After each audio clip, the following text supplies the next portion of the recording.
ओम श्री गणेशाय नमः। यही सुख जोग न लोग सब रामा, कहीं कहाँ अस भागु सिया रामा। सहज सुभाय समाज दुहु रामा, राम चरण अनुराग सिया रामा। दीन दयाल बिरधु संभारे, अरौनाथ मम संकट भारी। अर्थात सब लोग कह रहे हैं कि हम इस सुख के योग्य नहीं हैं, हमारे ऐसे भाग्य कहाँ। दोनों समाजों का श्री रामचंद्र जी के चरणों में सहज स्वभाव से ही प्रेम है। हे विधि सकल मनोरथ करई, बचन सप्रेम सुनत मन हरई। सिय मातु तेहि समय पठाई, दासी देखि सुअब सरु आई। अर्थात इस प्रकार सब मनोरथ कर रहे हैं, उनके प्रेम युक्त वचन सुनते ही सुनने वालों के मनों को हर लेते हैं। उसी समय सीता जी की माता श्री सुनैना जी की भेजी हुई दासियां कौशल्या जी आदि के मिलने का सुंदर अवसर देखकर आईं। सावकाश सुनि सब सिय सासु, आयौ जनक राज रनिवासु। कौशल्या सादर सनिमानी, आसन दिए समय समय आनी। अर्थात उनसे यह सुनकर कि सीता की सब सासुएं इस समय फुर्सत में हैं, जनक राज का रनिवास उनसे मिलने आया। कौशल्या जी ने आदर पूर्वक उनका सम्मान किया और समयोचित आसन लाकर दिए। सीलु सनेहु सकल दुहु औरा, द्रवहि देख सुनि कुल से कठोरा। पुलक सिथिल तन बारी विलोचन, मही लख लिखिन लगी सब सोचन।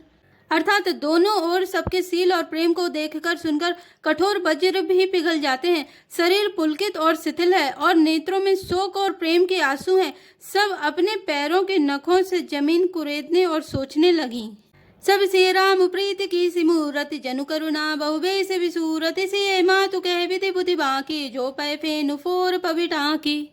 अर्थात सभी श्री सीताराम जी की प्रेम की मूर्ति सी हैं, मानो स्वयं करुणा ही बहुत से वेश रूप धारण करके विसूर रही हो, दुख कर रही हो। सीता जी की माता सुनैना जी ने कहा, विधाता की बुद्धि बड़ी टेढ़ी है, जो दूध के फेन जैसे कोमल वस्तु को वज्र की टाँके से फोड़ रहा है। अर्थात जो अत्यंत कोमल और निर्दोष है, उन पर विपत्ति ढहा रहा है। सुनी सुधा देखई करल रामा, सब कर तूति करल सिया रामा। जय तय काके उलूक बक रामा, मानस सकृत मरल सिया रामा। दीन दयाल बिरधु संभारे, अरौनाथ मम संकट भारी। अर्थात अमृत केवल सुनने में आता है और विष जहाँ तहाँ प्रत्यक्ष देखे जाते हैं। विधाता की सभी करतूतें भयंकर हैं, जहाँ तहाँ कौए उल्लू और बगुले ही दिखाई देते हैं। हंस तो एक मानसरोवर में ही है। सुनि ससोच कह देवी सुमित्रा, विधि गति बड़ी विपरीत विचित्रा। जो सृज पालई हरई बहोरी, बाल केली समय विधि मति भोरी। अर्थात यह सुनकर देवी सुमित्रा जी शोक के साथ कहने लगी, विधाता की चाल बड़ी ही विपरीत और विचित्र है, जो सृष्टि को उत्पन्न करके पालता है और फिर नष्ट कर डालता है। विधाता की बुद्धि बालकों के खेल के समान भोली विवेक शून्य है।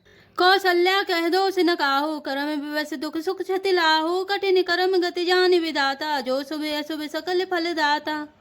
अर्थात कौशल्या जी ने कहा, किसी का दोष नहीं है, दुख सुख हानि लाभ सब कर्म के अधीन है। कर्म की गति कठिन दुर्विज्ञेय है, उसे विधाता ही जानता है, जो शुभ और अशुभ सभी फलों का देने वाला है। ईस रजा इसी से सभी ही के, उत्पत्ति स्थिति लय विसहु अमी के। देवी मोह बस सोची वादी, विधि प्रपंचु अस अचल अनादि। अर्थात ईश्वर की आज्ञा सभी के सिर पर है। उत्पत्ति स्थिति पालन और लय संहार तथा अमृत और विष के भी सिर पर है, ये सब भी उसी के अधीन है। हे देवी, मोहवश सोच करना व्यर्थ है। विधाता का प्रपंच ऐसा ही अचल और अनादि है। भूपति जी अब मरब उर आनी, सोची सखी लकी निज हित हानि। सिय मातु कह सत्य सुवानी, सुकृति अवधि अवध पति रानी। अर्थात महाराज के मरने और जीने की बात को हृदय में याद करके जो चिंता करती हैं, वह तो हे सखी हम अपने ही हित की हानि देखकर स्वार्थवश करती हैं। सीता जी की माता ने कहा, आपका कथन उत्तम और सत्य है। आप पुण्यात्माओं के सीमा रूप अवधपति महाराज दशरथ जी की ही तो रानी है, फिर भला ऐसा क्यों ना कहेंगी। लखनु राम सिय जाहु बन रामा, भले परिणाम न पोचु सिया रामा। कहे बरिहि कहे कौशिला रामा, मोहि भरत करे सोचु सिया रामा। दीन दयाल बिरधु संभारे, अरौनाथ मम संकट भारी। अर्थात कौशल्या जी ने दुख भरे हृदय से कहा, श्री राम लक्ष्मण और सीता वन में जाएं, इसका परिणाम तो अच्छा ही होगा, बुरा नहीं। मुझे तो भरत की चिंता है। ईस प्रसाद असीस तुम्हारी, सुत सुत बधु देव सरी वारी। राम शपथ में कीन न काऊ, सो करी कहूँ सखी सती भाऊ। अर्थात ईश्वर के अनुग्रह और आपके आशीर्वाद से मेरे चारों पुत्र और चारों बहुएं गंगा जी के जल के समान पवित्र हैं। हे सखी, मैंने कभी श्री राम की सौगंध नहीं की, सो आज श्री राम की शपथ करके सत्य भाव से कहती हूँ। भरतशील गुनि विनय बढ़ाए, भाई पे भगति भरोसे भलाए, कहते सारे दहु कर मति हीचे, सागर सीप की जाहि उलीचे। अर्थात भरत के शील गुण, नम्रता, बड़प्पन, भाईपन, भक्ति, भरोसे और अच्छेपन का वर्णन करने में सरस्वती जी की बुद्धि भी हिचकती है। सीप से कहीं समुद्र उलीचे जा सकते हैं। जानऊ सदा भरत कुल दीपा, बारे बार मोहि कहु महीपा, कसे कनक मनि पारिखि पाए, पुरुष परिखी यही समय सुभाए। अर्थात मैं भरत को सदा कुल का दीपक जानती हूँ। महाराज ने भी बार बार मुझे यही कहा था। सोना कसौटी पर कसे जाने पर और रत्न पारखी जौहरी के मिलने पर ही पहचाना जाता है, वैसे ही पुरुष की परीक्षा समय पड़ने पर उसके स्वभाव से ही उसका चरित्र देखकर हो जाता है। अनुचित आजु कह बस मोरा, सो के स्नेह सयान पिथोरा, सुनी सोरी सरी समय पावनी बानी, भई स्नेह बिकल सविरानी। अर्थात किंतु आज मेरा ऐसा कहना भी अनुचित है। शोक और स्नेह में सयानापन, विवेक कम हो जाता है।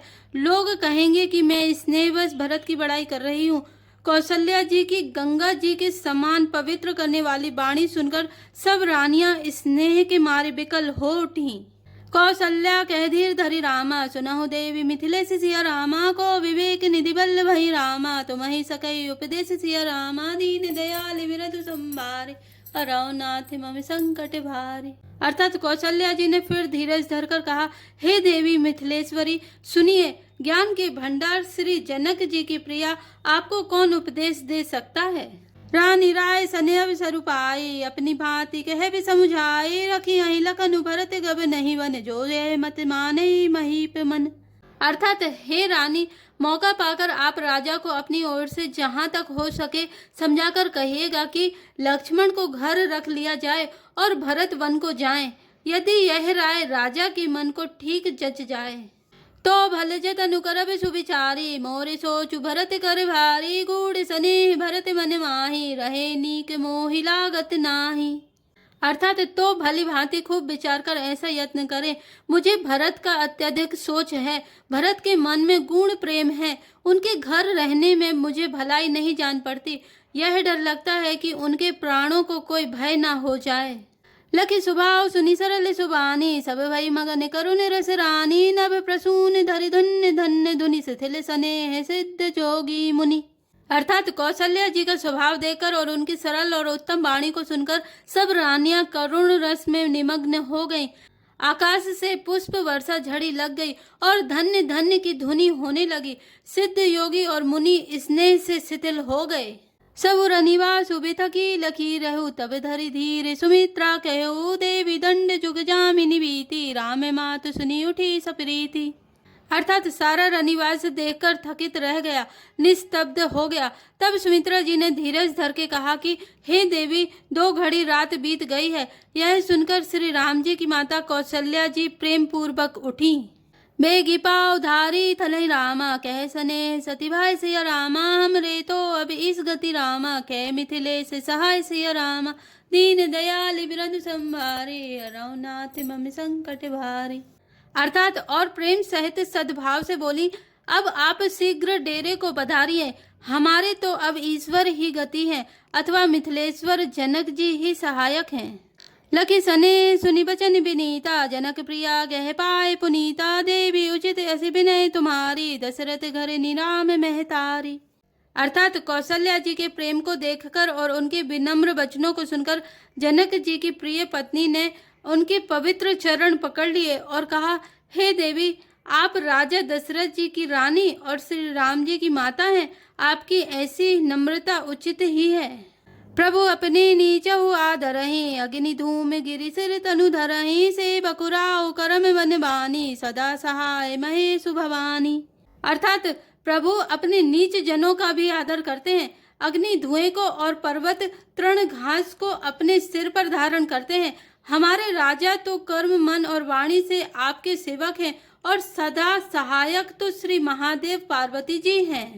रऊ रे अंग जोग जग को है, दीप सहाय कि दिन कर सो है, राम जाय बनु करि सुर काजू, अचल अवधपुर करि हई राजू। अर्थात आपका सहायक होने योग्य जगत में कौन है? दीपक सूर्य की सहायता करने जाकर कहीं शोभा पा सकता है? श्री रामचंद्र जी वन में जाकर देवताओं का कार्य करके अवधपुरी में अचल राज्य करेंगे। अमर नाग नर राम बाहुबल, सुख बसी हई अपने अपने थले, सब जाग बल के कही राखा, देवी न होई मुधा मुनि भाषा। अर्थात देवता, नाग और मनुष्य सब श्री रामचंद्र जी की भुजाओं के बल पर अपने अपने स्थानों लोकों में सुख पूर्वक बसेंगे। यह सब याज्ञवल्क्य मुनि ने पहले से ही कह रखा है। हे देवी, मुनि का कथन व्यर्थ झूठा नहीं हो सकता। अस कही पग परिपेम अति रामा, सिय हित विनय सुनाई सिय रामा, सिय समेत सिय मातु तब रामा, चले सुआय सुपाई सिय रामा, दीन दयाल विरध संवारे, हरौ नाथ मम संकट भारे। अर्थात ऐसा कहकर बड़े प्रेम से पैरों पड़कर सीता जी को साथ भेजने के लिए विनती करके और सुंदर आज्ञा पाकर तब सीता जी समेत सीता जी की माता डेरे को चली। जय श्री राम, जय जय हनुमान।